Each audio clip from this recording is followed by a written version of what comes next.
અમદાવાદીઓ વહેલી સવારે જે કહી રહ્યા હતા કે આગાહીઓ આટલી બધી થઈ હતી, પણ હાલમાં તો તડકો જોવા મળી રહ્યો છે, ક્યાંય એક ટીપું પણ વરસાદ નથી. પરંતુ હવે જે રીતે વરસાદ વરસી રહ્યો છે, ઉદય, જે રીતે ગઈકાલે આગાહી થઈ હતી ત્યારે હવે અમદાવાદીઓને લાગતું હશે કે આગાહી પ્રમાણે વરસાદ થઈ રહ્યો છે. પરંતુ સૌથી મહત્વની વાત કે ગયા અઠવાડિયે જે પ્રકારની સ્થિતિ હતી અને પશ્ચિમ અમદાવાદને ઘમરોળ્યું હતું વરસાદે, ત્યારે હવે પૂર્વ અમદાવાદનું જાણે વારો હોય તેવું લાગી રહ્યું છે.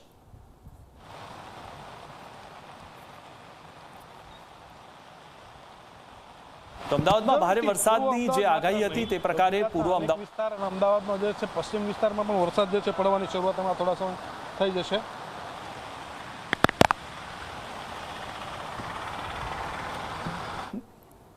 તો હવામાન વિભાગની આગાહી મુજબ વરસાદ અમદાવાદમાં થઈ રહ્યો છે. આજે વહેલી સવારથી લઈને બપોર સુધીમાં અમદાવાદીઓને જે લાગતું હતું કે અમદાવાદમાં વરસાદ છે જ નહીં અને ગાયબ થઈ ગયો છે કે શું, કારણ કે આગાહી તો બહુ થઈ હતી, પરંતુ હવે આગાહી પ્રમાણે અમદાવાદમાં પણ વરસાદ શરૂ થઈ ગયો છે અને આ કાળા ડિબાંગ વાદળો જોવા મળી રહ્યા છે.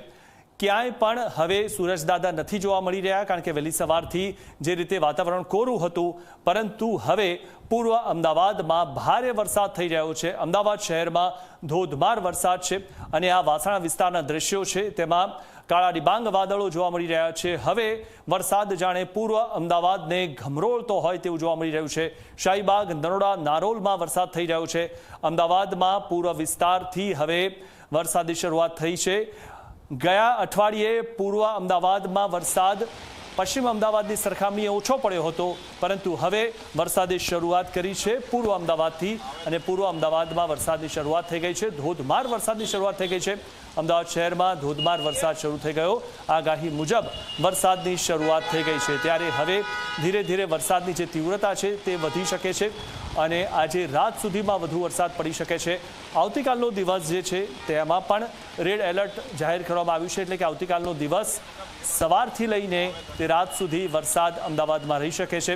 સૌથી મહત્વની વાત એ છે કે આગાહી પ્રમાણે જ અમદાવાદમાં સાબરમતી નદીને પણ ખાલી કરી દેવામાં આવી હતી, જેના કારણે પાણી જે છે તે નદીમાં જઈ શકે અને એટલા માટે જ નદીને ખાલી કરવામાં આવી હતી. તો શાહીબાગ, નરોડા, નારોલ વિસ્તારમાં વરસાદ થઈ રહ્યો છે અને આપ જે આ દ્રશ્યો જોઈ રહ્યા છો ત્યાં ગટરો પણ હવે ઉભરાવાની શરૂ થઈ ગઈ છે. ત્યારે સતત વરસાદના કારણે અમદાવાદમાં જે મુશ્કેલી આપણે દર વર્ષે અનુભવી રહ્યા હોઈએ તે જ પ્રકારની મુશ્કેલી હવે શરૂઆત પણ થઈ ગઈ છે. આ વિશે વધુ માહિતી મેળવી અમારા સંવાદદાતા અર્પણ કાયદાવાલા પાસેથી. અર્પણ, અમદાવાદમાં બપોર બાદ હવે વરસાદની શરૂઆત થઈ ગઈ છે. અમદાવાદીઓ તો વહેલી સવારે કહેતા હતા કે વરસાદ નથી, પરંતુ હવે વરસાદે પૂર્વ અમદાવાદથી શરૂઆત કરી. શું વધુ માહિતી?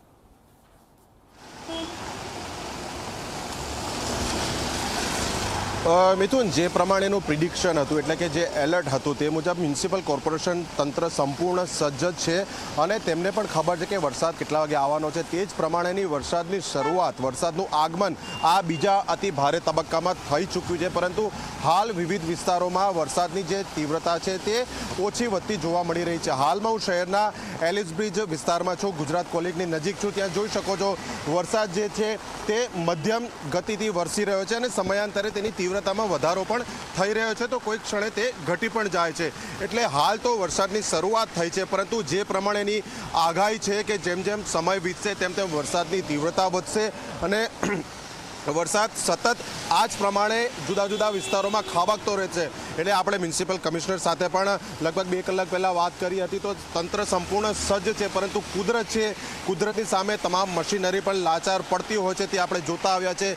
ગત સપ્તાહે અમદાવાદ શહેરમાં જે પરિસ્થિતિ ઉદ્ભવી હતી અને તંત્રએ કામ કર્યું હતું તે અનુભવ બાદ આજે જે એલર્ટ મળેલું છે, ખાસ કરીને હવે જે શરૂઆત થઈ છે અને આવતીકાલે પણ એટલું જ મોટું એલર્ટ છે, તો તેને લઈને તંત્ર તો હાલ સજ્જ છે. હવે જોવાનું એ રહે છે કે હવામાન વિભાગે જે 1:30 વાગે નવી અપડેટ્સ આવી છે તે મુજબ જે વરસાદી સિસ્ટમ હતી તે અગાઉની ધારણા કરતાં હાલ થોડીક નબળી પડી છે તેવી વાત કરી છે. એટલે આંશિક રાહત હાલના તબક્કે કહી શકાય, પરંતુ કુદરત છે ક્યારે બદલાઈ જાય તે ખબર નથી. એટલે જે પ્રમાણેનો વરસાદ હાલ શરૂ થયો છે, જો તીવ્રતા વધુ રહેશે તો ચોક્કસથી અમદાવાદ શહેર માટે ફરી એકવાર મોટી મુસીબત સામે આવી રહી છે તેવું કહી શકાય. મિથુન, જી અર્પણ, ભલે સિસ્ટમ નબળી પડી હોય, પરંતુ જે રીતે ગઈકાલે જે આગાહી હતી અને તે જ પ્રમાણે આપણે ઘણી બધી વખત વિંડી દ્વારા પણ કહેવામાં આવેલું છે કે રાત્રે વધુ વરસાદ પડશે અને આવતીકાલનો દિવસ જે છે તે અમદાવાદીઓ માટે ફરી એકવાર મુશ્કેલી સર્જી શકે તેવો છે. તે બાબતે શું સમાચાર મળી રહ્યા છે?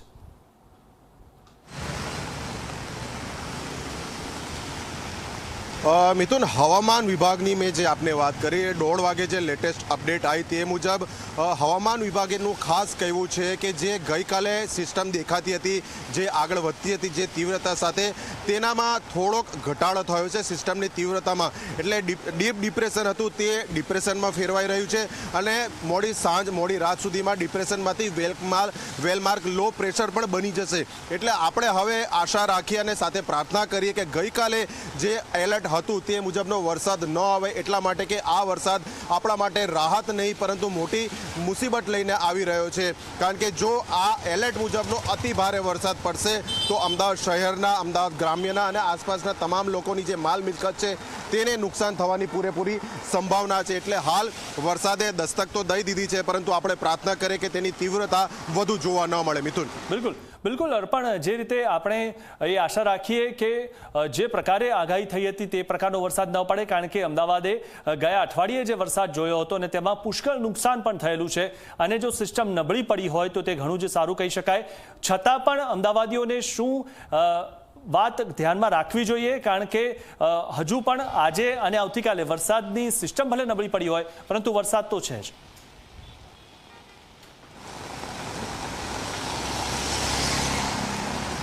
મિથુન, આ બાબતે ગઈકાલે પણ મ્યુનિસિપલ કમિશનરે વાત કરી હતી. આજે આપણે એક્સક્લુઝિવ ઝી 24 કલાક સાથે તેમની સાથે વાત કરી તો તેમાં પણ તેમણે એક જ વાત કરી છે કે બિનજરૂરી અત્યંત ઇમરજન્સી ન હોય તેવી પરિસ્થિતિ વગર તમામ લોકો પોતાના ઘરમાં જ રહે, જેથી કરીને લોકોને ઓછામાં ઓછી પરેશાની થાય. અને સાથે જ ખાસ કરીને જે લોકોને પણ ખબર છે કે તેમના વિસ્તારમાં પાણી ભરાવાની સમસ્યા વધુ રહે છે તો ત્યાં પોતાના વાહનો છે તેને સુરક્ષિત જગ્યાએ મૂકી દેવાની અપીલ પણ મ્યુનિસિપલ કમિશનરે કરી છે.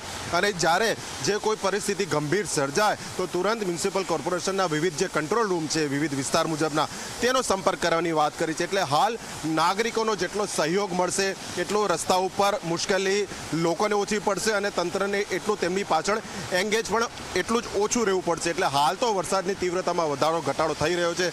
જો આ જ તીવ્રતા સાથે 2-3 કલાક વરસાદ પડ્યો તો ચોક્કસથી શહેરના માર્ગો પર પાણી ભરાવાની શરૂઆત થશે. જી અર્પણ, આપ અમારી સાથે જોડાયેલા રહો. ઉદય અમારી સાથે જોડાયા ચૂક્યા છે. ઉદય, જે રીતે હાલમાં એ સમાચાર સારા છે કે જે સિસ્ટમ છે તે નબળી પડેલી છે, પરંતુ નબળી પડેલી સિસ્ટમમાં પણ હાલમાં વરસાદ શરૂ થયો છે. જે તીવ્રતા છે તે કેટલી લાગી રહી છે આપ જ્યાં છો ત્યાં, અને નબળી સિસ્ટમમાં પણ અમદાવાદીઓએ હવે શું ચેતી જવાની જરૂર છે?